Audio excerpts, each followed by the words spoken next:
Ahí estamos. ¿Cómo actúo frente a DBB? Perfecto. Un poco la temática de la charla o lo que habíamos hablado con Mariano y con el equipo es mostrar resultados. Y a nivel de productores muchas veces mostramos resultados de aplicación de la vacuna. Pero en las charlas, colegas, siempre hay una consulta respecto de lo que es la prevalencia del virus o cómo circula el virus por distintas regiones. Y bueno, hoy un poco de lo que vamos a hablar son esas dos aristas, ¿sí? Primero, datos, y por otro lado vamos a hablar de los resultados, y ahí es donde les digo, no tiramos toda la carne en la parrilla, nos guardamos algo, así que los dejo ahí con el anzuelo, si se quiere. Pero bueno, si estamos, son 6:10, vamos arrancando. Hay una idea, un concepto que para mí es clave. Hoy vamos a hacer foco en la reproducción, ¿sí? Pero yo quiero que nos llevemos el concepto de que DBB es un virus inmunosupresor que causa trastornos reproductivos. Básicamente es un virus inmunosupresor que causa trastornos reproductivos. Y los trastornos reproductivos los puede causar per se DBB, ¿sí? Produciendo ovaritis, produciendo disminución de la calidad espermática, ¿sí? O a través de sus propios mecanismos para producir el aumento de las pérdidas embrionarias y abortos, ¿sí? Lo cual me va a generar a mí un impacto. Esto es un concepto muy de tambo, que son los días abiertos, ¿sí? Pero básicamente en un rodeo de cría lo voy a ver manifestado en menores preñeces o en aumento de la cola, ¿sí? de parición. Y a su vez, por sus propios mecanismos, me va a producir aumento de terneros natimortos o deformes. También va a permitir en concurrencia, y acá hay algunos datos, DBB generalmente cuando mandamos un aborto, de todo lo que somos veterinarios nos pasa, vos mandás un aborto y te dice DBB y alguien más, ¿sí? La mayoría le habrá pasado que al remitir al laboratorio, el aborto nos informa al laboratorio ese resultado. DBB e IBR, DBB y Neospora, DBB, IBR y Neospora. Entonces, yo creo que acá es donde quiero que empecemos a pensar. Quizás tengo un rodeo que lo considero dentro de los parámetros o de los indicadores normales para la zona, para lo que hablo con otros colegas en cuanto a las mermas, pero sepan que al ser un virus inmunosupresor me predispone para un montón de otras cosas. Entonces, tenemos experiencias, ¿sí? de establecimientos que arrancaron con niveles relativamente bajos de aborto, y esto está mucho más medido en tambo. Para quienes usamos de IRICOM, hablamos de valores de, qué sé yo, el 15%, que es algo relativamente bajo, no tan común de ver, si bien hay números más bajos, pero no es lo común. Y al empezar a trabajar contra DBB lograron una mejora, es decir, estaba impactando y estaba actuando. Todo esto, lógicamente, trae impacto en la productividad del rodeo, ya sea un rodeo de carne, ya sea un rodeo de leche. Diego, disculpa que te interrumpa. Si te está molestando el clink, clink, clink, clink, que entran muchos, si querés puedes bajar el volumen de tu computadora, porque veo que cada vez que entran te corta un poquito. Si querés bajar un poquito, no te va a molestar tanto. Dale, cualquier cosa, ahí lo bajé. Ahora bien, ¿por qué también cada vez que mandamos un feto lo que vamos a observar es que está DBB y alguien más? Básicamente porque DBB está presente a lo largo de todo el ciclo reproductivo bovino, con distintas presentaciones al final, pero puede afectar, a diferencia de otros agentes, en todo el ciclo, ¿sí? En todo lo que es de la etapa reproductiva bovina. Entonces, esto que mostramos hoy acá, ¿sí? Sabemos que el 70% de las mermas las vamos a tener dentro de los primeros 90 días, ¿sí?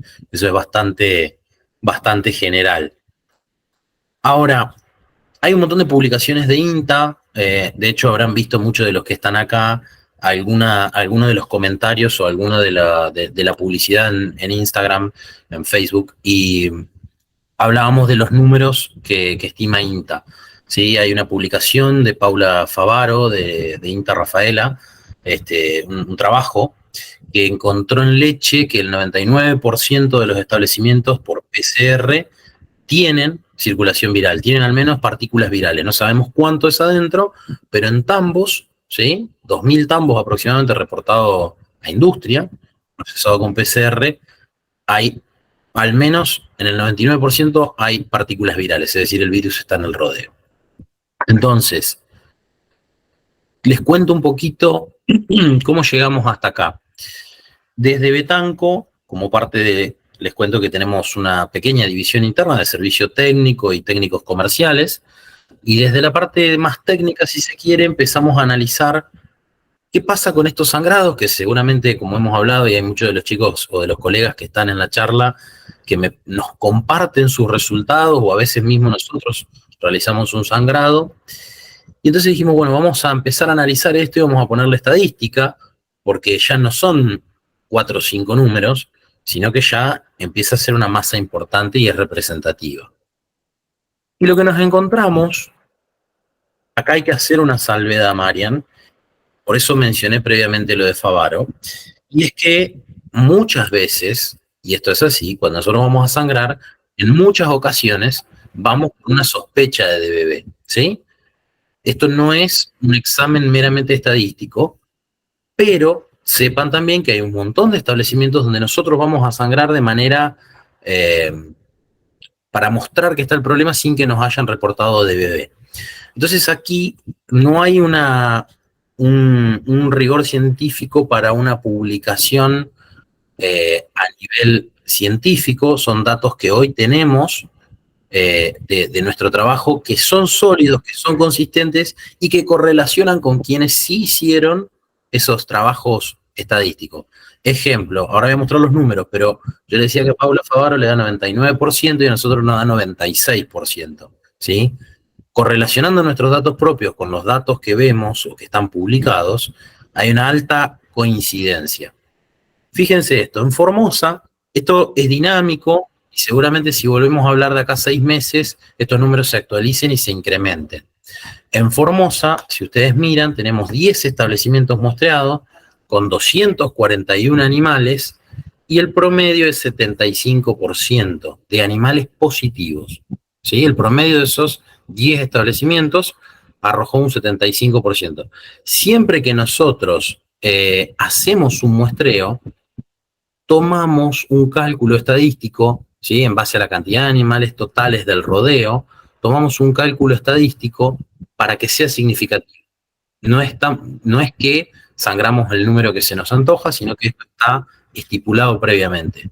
Y hacemos distintos tipos de trabajo, pero siempre que tenga una correlación estadística.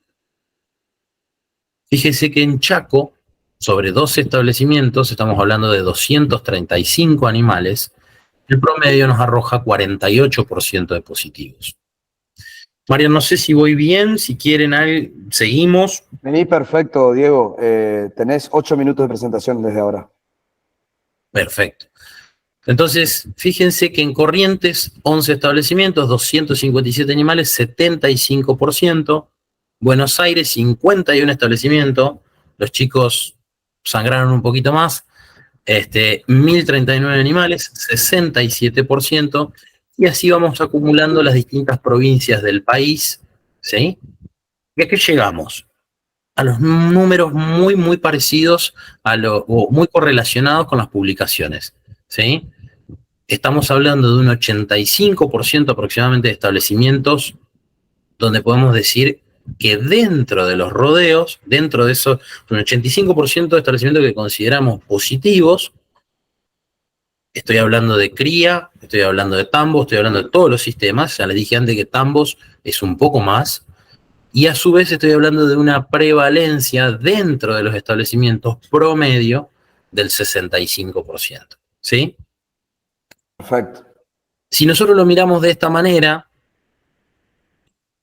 empezamos a ver que hay diferente circulación dentro de las distintas provincias.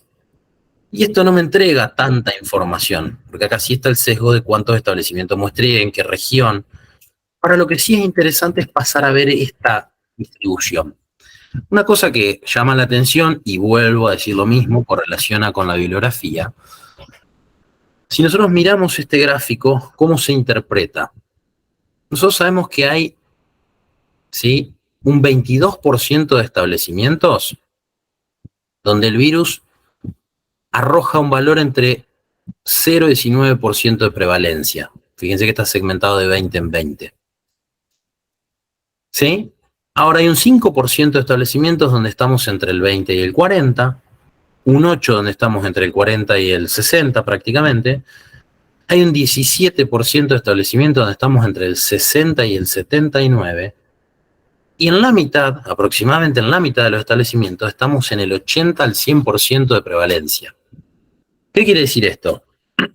No es un virus que anda a medias tintas. ¿Sí? Una vez que está instalado a fondo y circula muchísimo dentro del rodeo. Pues podemos hablar en las salas particulares de cómo interpretar por ahí un poco los resultados. Seguramente Martín, Pedro y los chicos que vayan a estar participando nos van a dar una mano con eso. Pero la mayoría de las técnicas diagnósticas que nosotros sugerimos o pedimos hoy nos permiten inferir si el virus circula, independientemente de la prevalencia que yo observo, me permite inferir si circula en mayor o en menor medida, es decir, si las infecciones son recientes o más antiguas. Entonces, como conclusión de esta primera etapa, hoy el estudio es grande, son más de 2.600 muestras, más de 130 campos en 8 provincias, ¿sí? Y como les dije, estamos hablando de un 80-85% de rodeos considerados positivos, y el promedio de circulación dentro de esos rodeos, promedio, es del 65%. Pero recuerden que la mitad está por arriba del 80% de animales positivos. Les dije, esto es dinámico, ¿sí? Se alimenta todo el tiempo. Probablemente de aquí a un tiempo, cuando nos juntemos nuevamente, va a haber muchas más muestras. Ahora bien, ¿qué medidas proponemos o cómo venimos trabajando en el control específico de DBV? Muchas veces, y sobre todo si hay veterinarios que nos han escuchado, que han participado en charlas, sabrán de este gráfico, lo presentamos muchas veces, pero yo creo que hoy más que nunca, y en base a los resultados que vamos a ver después, se valida esto. Nosotros consideramos que no es solo una medida, sino que es un programa o un plan de control similar a un diagrama de un queso Gruyère, donde cada feta me suma una capa de protección, ¿sí? Puede atravesar la primera, puede atravesar la segunda, pero si yo voy apilando capas, probablemente tenga el mejor de los resultados. ¿Y por qué ponemos la vacuna como primera medida? Bueno, básicamente porque es la que mayor impacto tiene con el menor costo, y cuando digo costo no es económico, sino también es operativo, ¿sí? Sabemos que muchas veces hay medidas que no se pueden respetar tan fácilmente, por esto hablo de menor costo, también operativo. Acá, María, vamos a hacer una presentación del video, un video institucional que me parece clave que lo veamos, sobre todo porque hay gente que quizás nunca utilizó la vacuna, y es bastante conciso, en 2 minutos explica el mecanismo de acción de la vacuna y cómo se produce también la vacuna, y creo que es clave para que se pueda entender por qué hablamos de lo que hablamos. Dale, mandala, a ver cómo se ve.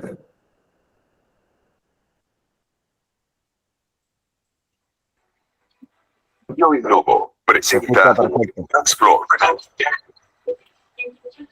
VaxBlock es un nuevo concepto en tecnología que se basa en la proteína recombinante APCH-E2. APCH es un anticuerpo de simple cadena que está dirigido hacia las células presentadoras de antígenos del sistema inmune, y la proteína E2, que es la proteína más importante del virus de la diarrea viral bovina, ya que es la que media la entrada del virus a la célula.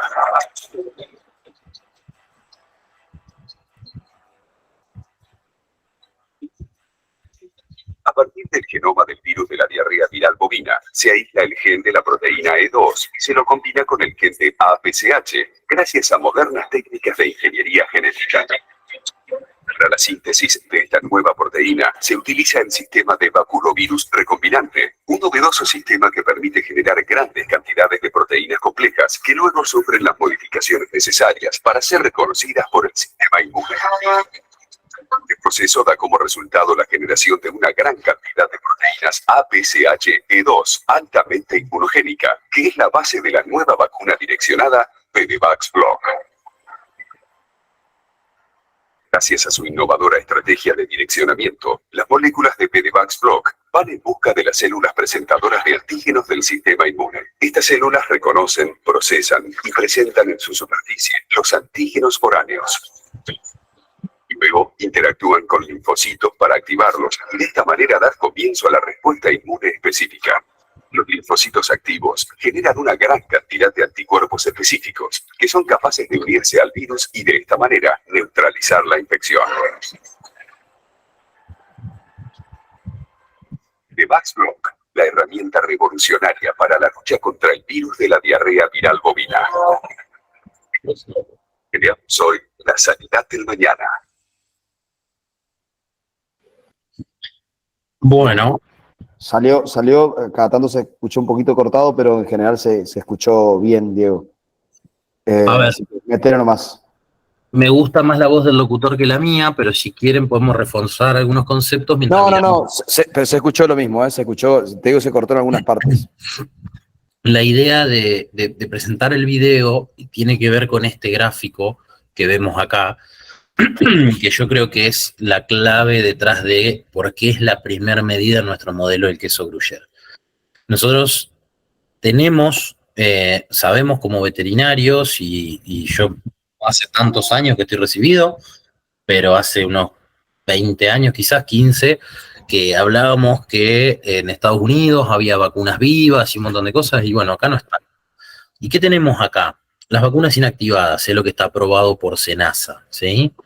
Este gráfico, que seguramente muchos lo habrán visto, pero vale la pena reforzar, me muestra, ¿sí?, en este nivel los animales que no recibieron vacuna alguna, ¿sí?, sangrados al día 0, al día 30, 60, 90, y vemos que obviamente al no recibir vacuna no desarrollaron anticuerpos. Ahora bien, los animales que reciben las dosis de vacunas convencionales trazan esta curva, ¿sí? Y lo que podemos saber, inferir o convalida un poco lo que dice la bibliografía, es que las partículas virales enteras, ¿sí?, inactivadas dentro de una vacuna, no desarrollan no desarrollan inmunidad de alto título, digamos, no generamos alto título de anticuerpo, y tampoco persisten en el tiempo. Por eso me parece clave que hayamos entendido que PDVax, al no ser una partícula viral completa, inactivada o activada, sino que es la fracción más inmunogénica del virus de DBV combinado con una proteína direccionadora, obtenemos títulos de mucho mayor nivel y a su vez nos mantenemos durante más de un año, ¿sí?, sobre el nivel exigido por SENASA. A ver, acá hay que hacer una salvedad. Después vamos a ver un poco los protocolos recomendados, dará para charlarlo y discutirlo en las salas, pero siempre el criterio veterinario tiene que estar presente, ¿sí?, para poder tomar la decisión si es necesario hacer acá la dosis en este momento, pero sepamos que tenemos una herramienta súper versátil, puesto que obtenemos un alto título con prolongado periodo de eficacia. Y volvemos a este gráfico. ¿Y por qué volvemos a este gráfico? Porque justamente lo que estamos tratando es de combinar esa curva de elevada concentración de anticuerpos previo a los momentos reproductivos. Y en un rodeo de cría, con servicio estacionado, esto es un poco más fácil de lograr. En un rodeo lechero, y acá es donde les digo, apelemos a nuestro criterio, ¿sí?, cómo vamos a utilizar la vacuna, pero siempre lo que apuntamos es a combinar esa mayor producción de anticuerpo para cubrirnos, ¿sí?, de esta etapa, fundamentalmente, como yo les había dicho, de estos primeros 90 días. Y acá vienen un poco los números. Yo siempre cuando hablo con algún vete, le comento, le hago el comentario de que, bueno, PDVax en algún momento fue una muy buena promesa que hacía Bioinnovo, que hacía Betanco, que hacía INTA, porque estaba muy testeada, en laboratorio, estaba testeada en algunos campos, pero bueno, era una promesa. Y hoy, esa promesa de campaña, en gran medida lo que hemos hecho fue salir a recopilar datos, a recabar datos, a hacer ensayos, como vamos a ver ahora, y a empezar a medir. Y esto se generó en gran medida, por ejemplo, en mi área, que es lechería. En el año 2022 se vendieron 1 millón de dosis de vacuna aproximadamente, y generamos un servicio para estar cerca de los colegas y poder darle una mano de reportes, ¿sí? De análisis de datos, y empezamos a analizar esos datos, y cuando nos comparten y están de acuerdo, empezamos a tener un N cada vez más grande sobre resultados. Ahora ya no sobre potencia, ya no sobre cuestiones inmunológicas, sino resultado de uso. Vamos a ver primero parte de un trabajo que hizo Pedro con nuestros compañeros y colegas, ¿sí? Específicamente en IATF, ¿sí? Esto es parte de su tesis, y fíjense que el trabajo, ¿sí? Se basó en inocular VDVAX junto con los dispositivos, ¿sí? Y al momento del tacto. ¿Y qué se buscaba con esto? Bueno, responder varias preguntas, pero básicamente queríamos ver, sobre todo en rodeos de sanidad desconocida, digamos, si había impacto de VDVAX o no. Sí, fíjense, todavía no está concluido, por eso les dije, mucha de esta información que van a ir viendo la van a ver más completa más adelante. Para quienes estén más interiorizados, los anticuerpos de ELISA, lo que determinamos a través de P80, ¿sí? Es una helicasa, ¿sí? Es una proteína que participa en la empaquetadura del ARN viral, y solamente va a estar presente cuando hay replicación viral activa, o principalmente cuando hay replicación viral activa. Entonces el animal desarrolla anticuerpos contra esta proteína, y yo lo puedo utilizar como un muy buen predictor de si el virus como tal está en el rodeo o no. Y la E2 lo puedo correlacionar con títulos protectivos. Si tengo estos dos datos, puedo llegar a diferenciar cuáles animales tienen infección y no están protegidos, cuáles están protegidos y no están infectados, ¿sí? Bueno, esta información está en proceso. Pero básicamente a la mitad de los animales se le asignó una dosis de VDVAX, una segunda dosis de VDVAX, y a la otra mitad del rodeo no se le asignó dosis. Esta información me parece que está buena poder verla para entender por qué muchas veces después nosotros decimos que utilizando VDVAX aumenta la concepción. No es que VDVAX aumenta inespecíficamente la concepción, no mejora la concepción de los bovinos, sino que esta publicación del año 2020 de RIS, y que esto nosotros lo tomamos de un curso de INTA, muestra o dice que la concepción, o en realidad el encuentro óvulo-espermatozoide, para poner el momento y el lugar, se da casi en el 100% de los casos, ¿sí? Pero, esto hablando de inseminación artificial, pero hay un 50% antes de los 16 días, ¿sí? Un 15% entre el día 16 y 32, y luego el primer mes un 6%. Es lo que traza esta curva, ¿sí? Cuando nosotros empezamos a controlar de bebé, quizás empecemos a lograr una curva con otra tendencia. Es lo que en los software reproductivos solemos ver como un aumento de la concepción. O cuando hacemos alguna determinación como esta que vamos a ver acá. En este ensayo de Pedro, ¿sí? Vemos que hay 4 establecimientos, ¿sí? Con vaquillonas y con vacas. Pero en total son 780 los vientres, ¿sí? No es un número chico. 427 animales recibieron VDVAX y 353 fueron asignados como grupo control. Y fíjense, yo les recuerdo que hablábamos de sanidades conocidas y animales que no recibieron otro tipo de vacuna, ¿sí? Solamente recibieron una dosis de VDVAX. Y fíjense que en el ensayo de vaquillonas, ¿sí? O en los ensayos de vacas, en todos, en mayor o menor medida, los que hacen cría me podrán decir, che, esto es muy malo. Sí, correcto, no es un buen resultado. Este estuvo bien, podría ser mejorable. Pero fíjense que independientemente de la tasa de preñez lograda, ¿sí? Del porcentaje de preñez logrado, todas las veces consistentemente se repitió que los grupos con BDVAX tuvieron diferencias estadísticamente significativas, ¿sí? Para este ensayo todavía falta, porque va a ser bien jugoso, falta procesar alguna información, ¿sí? Como yo les decía, estos animales o DBB nos causa natimortos y terneros débiles, o sea que sabemos que vamos a perder terneros más allá del vientre, ¿sí?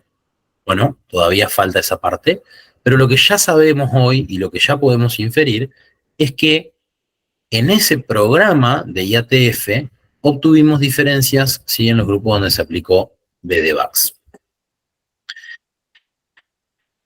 Ahora bien, al día 90, que se testearon en 3 grupos, porque en uno de los grupos no se pudo testear, ¿qué porcentaje de abortos se encontró?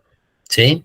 Y fíjense que en Vaquillonas rondó el 5%, perdón, acá hago la salvedad porque lo dije mal antes, lo dije general, el rodeo de Vaquillonas era el de Sanidad Desconocida y que solo recibió BDVAX, ¿sí? Fíjense que el que no recibió nada de nada estuvo en el orden del 23% de abortos, y el ensayo, el grupo que recibió BDVAX, estuvo en el 5%. Y de vuelta se repite y se repite y se repite, ¿sí? Entonces acá está que el grupo 4 salió de la experiencia porque no se pudo a los 90 días hacer. De todas maneras, las diferencias son estadísticamente significativas. A modo de resumen, ¿sí?, si vemos acá los animales enrolados, ¿sí?, obtenemos más preñeces, ¿sí?, con diferencias significativas. Estamos en el orden del 52% versus el 37% de preñeces o de porcentaje de preñez, ¿sí?, en un grupo versus el otro. Entonces, como conclusión, un poco también acá había un foco de rever el protocolo. Fíjense que nosotros muchas veces recomendamos la inoculación de BDVAX en algunos momentos, pero acá se hizo específicamente al momento de la colocación del DIV, ¿sí?, y al momento del tacto, y fíjense que lo que se logró es aumentar los porcentajes de preñez y disminuir los abortos. Podemos inferir que es una vacuna que es eficaz, es una herramienta potente para lograr disminuir la circulación viral, y ahí es donde les digo también, bueno, faltan estos resultados de laboratorio que convaliden después, pero si tenemos los resultados productivos, si se quiere, ya estamos infiriendo de que a través de la herramienta logramos controlar la circulación. Y ahora nos vamos un poquito para el lado de leche. Este es un trabajo en proceso bastante más grande, pero básicamente les voy a mostrar la parte reproductiva. Quizás algunos de los que estén hoy en la charla me hayan escuchado a mí, hayan visto al resto de lo que implica esto. Pero bueno, se hizo en 4 provincias, seleccionando tambos de características similares que registren de la misma manera, y analizamos aproximadamente unos 40.000 datos, ¿sí?, usando un software específico, y miramos datos de 10 años, ¿sí?, básicamente pre y post BDVAX. Este es el dato de un tambo, pero lo puse a modo de ejemplo para que ustedes vean que es muy variable, hay resultados muy espectaculares y otros no tanto, pero básicamente lo que nosotros estamos viendo acá en resultados reproductivos de esta serie de datos de un tambo, de los cuales conforman ese ensayo o ese análisis. En línea vemos los abortos, ¿sí?, y en barras vemos la concepción. Ya no miramos tanto la tasa de preñez, sino que vamos a mirar la concepción, por esto que explicaba antes. A medida que logramos control de DBB, empezamos a lograr esta mejora, entre comillas, empezamos a ver como una mejora en la concepción, y se debe, lógicamente, que hay menos pérdidas embrionarias. Y fíjense que la barra amarilla y la gráfica torna amarilla a partir del año que se implementa BDVAX en el rodeo. Y fíjense cómo pasamos del peor año en un 30%, pero un promedio que rondaba el 25%, pasamos a una caída bastante grande, ¿sí?, y pasamos a un aumento de concepción que ronda aproximadamente los 10 puntos. Ahora bien, este es un caso puntual. Cuando miramos esos 40.000 datos, no estaba escrito allá, pero son más de unas 15.000 vacas en ordeñe, ¿sí?, unas 9.000 vacas en ordeñe, unas 15.000 cabezas totales, ¿sí? Porque miramos muchas otras cosas, vemos que la tasa de concepción en promedio, les reitero, por eso les mostré el individual, ahora vamos al general, la tasa de concepción en promedio aumentó 4 puntos porcentuales. Esto es un 12% si lo tomo porcentaje sobre porcentaje. Lo que sabemos es que hubo, como les mostraba, casos donde fue mucho mayor y casos donde fue menor. En todos fue positivo. Ahora bien, sobre esta masa de vacas que analizamos en este periodo de tiempo, observamos, y acá después lo discutiremos en salas, pero yo veo que en muchos establecimientos con mucho rodeo, año tras año aumenta la tendencia de abortos, no baja. Y después vienen un montón de otras consultas y demás. Y lo que nosotros observamos en esta serie larga es que previo a VDVAX el promedio, y acá después lo discutiremos, pero voy a ser muy claro, utilizando Dairycom, tactando a 30 días, con ecógrafo y reconfirmación de preñez, el promedio de estos establecimientos era 22%. Quizás hoy en el auditorio hay gente que trabaja con otro software o que trabaja con otro programa, en vez de tactar cada 15 días con ecógrafo, tacta una vez al mes a mano, a partir de los 37. Bueno, hay que ajustar los porcentajes. Yo les cuento lo que nosotros medimos acá. El promedio era 22%, que no es tan distinto del promedio nacional de esta gente que usa Dairycom y trabaja de esta manera, y vimos que desde luego obtuvimos un 15%, es decir, 7 puntos porcentuales o lo que sería 32% de reducción si tomo porcentaje sobre porcentaje. Y esto se traduce al final del día en 16 días abiertos menos, ¿sí?, en el rodeo. Para los que no vienen del rubro de lechería, tomemos a día abierto como todos los días que la vaca no está preñada. Eso es plata que me cuesta a mí. Estimaciones de la Facultad de Esperanza, están hablando de $6 por vaca por día. Discuto a veces con algún colega y me dice ese número hay que determinarlo en cada campo. Lo que yo sí quiero transmitirle a ustedes hoy, que pueden ser 6, pueden ser 10 o pueden ser 2. Es un montón de plata, multiplicado por 16 por la cantidad de vacas. Y empezamos a notar que estos datos empiezan a ser consistentes, que esto es lo que yo les decía. Ya no es una promesa, sino que lo empezamos a ver que se repite en un campo, en otro, en una provincia y en otra. ¿Sí? La vacuna entrega una alta protección, ¿sí?, una respuesta alta, muy pareja, y esto correlaciona con protección, y los casos analizados disminuye la circulación viral, ¿sí? Bueno, esto que le decía que el relevamiento es bien, bien, bien grande. Entonces acá, como para cerrar la charla, y después esto va a ser más charlado en salas, un pequeño esquema de mínimo de recomendación para vacunar que damos nosotros, ¿sí? Hoy cada vez más cobra importancia el recomendar el uso de las vacunas en la recría. Yo le cuento números particulares de establecimientos que he relevado, que me he encontrado haciendo sangrado en ternera, vaquillona y vaca. Me he encontrado resultados de 30% en terneras, 60-70 en vaquillonas, preservicio, y 80% en vacas, y me he encontrado establecimientos en provincia de Córdoba con 100, 100, 100. ¿Sí? Como les decía antes, cuando el virus está dentro del rodeo, circula con alta frecuencia. Entonces, cada vez cobra más relevancia, y quiero que este mensaje sea claro, si nosotros sacáramos, ¿sí?, el booster de acá y lo hiciéramos acá y lo analizamos en la vida de la vaca, la diferencia es una dosis. Pero en la circulación viral dentro del rodeo, la diferencia es abismal, ¿sí? Hacer 2 dosis acá y un refuerzo preservicio, ¿sí?, hay unos 10 a 12 meses en este intervalo, puede resultar clave para acelerar el éxito del programa. No digo que no se pueda alcanzar, pero quizás nosotros podamos cortar la circulación mucho antes si actuamos antes. Sobre todo en base a resultados, ¿sí?, que venimos observando.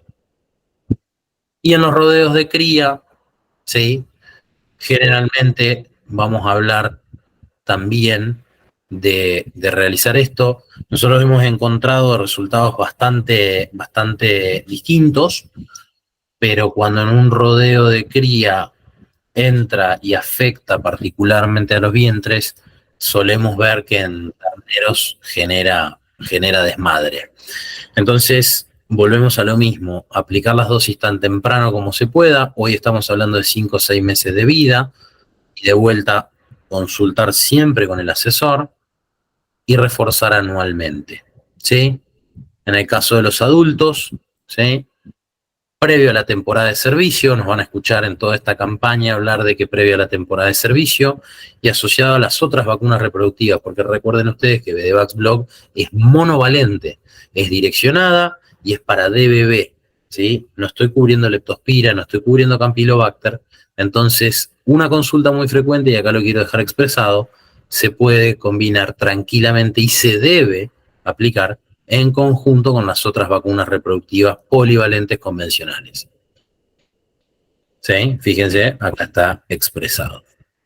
Y esto es un poco un resumen de este ensayo, ¿sí? De Pedro, en base a lo que él hizo, y que después seguramente podremos ampliar y explayar un poco más.